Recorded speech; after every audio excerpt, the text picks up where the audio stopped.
Hi friends, first time voice ఇస్తున్న friends. వీడియోకి ఎలా ఉన్నో తిట్టుకోకండి ఫ్రెండ్స్. లింగ పురాణంలో శివరాత్రి మహత్యం గురించి ఒక అద్భుతమైన కథ ఒకటి ఉంది.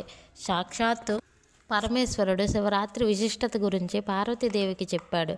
ఒకసారి కైలాసంలో శివుడితో పార్వతీదేవి, స్వామి, అన్ని వ్రతాలలో ఉత్తమమైన వ్రతం ఏది అని అడగగా, అప్పుడు శంకరుడు శివరాత్రి వ్రతం అన్ని వ్రతాల కన్నా ఉత్తమమైనదని, ఆ వ్రత మహత్యం గురించి చెబుతాను విను అంటూ చెప్పటం మొదలు పెడతాడు.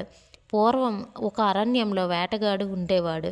అతడు ఉదయం అంతా ఏదో ఒక మృగాన్ని వేటాడి సాయంత్రానికి దానిని ఇంటికి తీసుకొని వెళ్ళి దానితో తన కుటుంబాన్ని పోషించుకున్నాడు. అయితే ఒకరోజు ఉదయాన్నే వేటకు వెళ్ళిన ఆ వేటగాడికి చీకటి పడుతున్నా సరే ఒక్క జంతువు కూడా దొరకలేదు. దాంతో ఆ వేటగాడు నిరాశతో నేను నా కుటుంబం ఈరోజు పస్తు ఉండాల్సిందే అనే మనసులో అనుకుంటూ అడవిలో నడుస్తూ ఉంటాడు. అలా ఆ అడవిలో నడుస్తూ వెళ్తున్న అతనికి మార్గమధ్యంలో ఒక సరస్సు కనిపించింది. ఆ సరస్సు చూడగానే ఆ వేటగాడికి ఒక ఆలోచన వచ్చి, రాత్రి సమయంలో ఈ సరస్సులో నీరు తాకటానికి ఏదో ఒక జంతువు ఖచ్చితంగా వస్తుంది. ఆ సరస్సు ఒడ్డున ఉన్న ఒక చెట్టు ఎక్కి కూర్చున్నాడు. ఏదైనా జంతువు వస్తుందని ఆ సరస్సు వైపు చూస్తూ ఉన్నాడు. గాలికి ఆ చెట్టు ఆకులు అటు ఇటు కదులుతూ అడ్డు వస్తూ ఉంటాయి. ఆ అడ్డు వచ్చిన ఆకులను కింద పడేస్తూ ఉన్నాడు. రాత్రి కావడంతో చలిగాలి విపరీతంగా వేస్తూ ఉండడంతో ఓ చలికి గజగజ వణుకుతూ అప్రమత్తంగా శివశివ అనే పదాన్ని పదే పదే అంటూ ఉన్నాడు. అలా చెట్టుపైన కూర్చొని ఎదురు చూస్తున్న అతనికి తెల్లవారుజామున ఆ సరస్సు దగ్గర ఒక లేడి కనిపిస్తుంది. దాంతో ఎంతో సంతోషించిన ఆ వేటగాడు ఆ జింకపై బాణం ఎక్కుపెట్టగా, అది చూసిన ఆ జింక మానవ భాషలో, ఓ యోధుడా, నన్ను చంపవద్దు అంటూ అతడిని వేడుకుంటుంది. అది చూసి ఆశ్చర్యపోయి వేటగాడు క్రిందకు దిగి ఆ జింక దగ్గరకు వెళ్ళి, నీవు ఎవరు, మనిషిలా ఎలా మాట్లాడుతున్నావని అడుగుతూ, దాంతో వేటగాడితో ఆ జింక, నేను పూర్వజన్మలో రంభను. పూర్వం నేను హిరణ్యాక్షుడు అనే రాక్షసుడిని ప్రేమించి శివుడిని పూజించటం మర్చిపోయాను. దీంతో ఆ పరమేశ్వరుడు నా పైన కోపంతో, కామంతో కళ్ళు మూసుకుపోయినా నీవు జింకగా జన్మించి అని శపించాడు.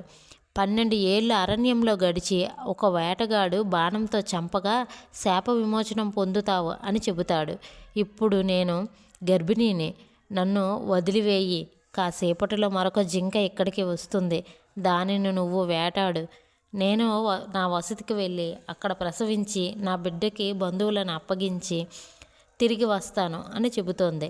దాంతో ఎంతో క్రూరుడు అయిన ఆ వేటగాడు జింక తాను గర్భవతిని అని ప్రాధేయపడటంతో శాంతంగా మారి దానిని వదిలేస్తాడు. అలా 2వ జాము కూడా గడుస్తుంది. ఇంతలో మరొక ఆడజింక అక్కడికి వస్తుంది. దాంతో ఆ వేటగాడు దానిని చంపుదామని అనుకునేలోపే ఆ జింక కూడా మానవ భాషలో ఆ వేటగాడితో, ఓ యోధుడా, నేను నా భర్తను వెతుక్కుంటూ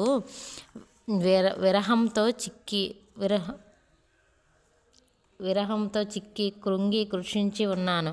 నా శరీర మాంసం నీకు నీ కుటుంబానికి ఏమాత్రం సరిపోదు. కాసేపటిలో ఇక్కడికి ఒక మగజింక వస్తుంది. దానిని వేటాడమని, నన్ను వదిలిపెట్టమని బ్రతిమాలుతుంది. నేను తెల్లవారేలోపు ఏ జంతువు కూడా దొరకకపోతే నేను ఆహారంగా వస్తానని ప్రాధేయపడుతుంది.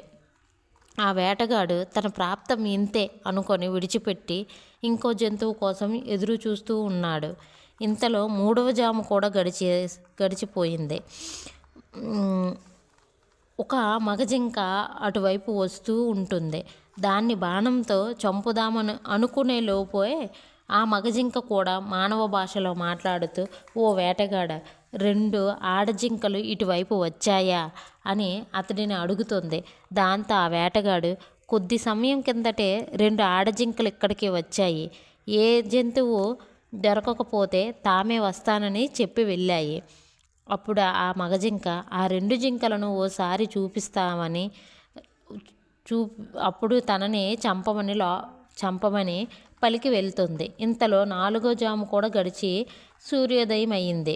ఆ వేటగాడు తనకు మాటిచ్చిన 3 జింకల గురించి నిద్రపోకుండా చూస్తూ మెట్లు మీదనే కూర్చొని ఉంటాడు. ఇంతలో మరొక జింక దాని పిల్ల అటుగా రావడం చూసి దానిపైన విల్లు ఎక్కుపెట్టగా వేటగాడు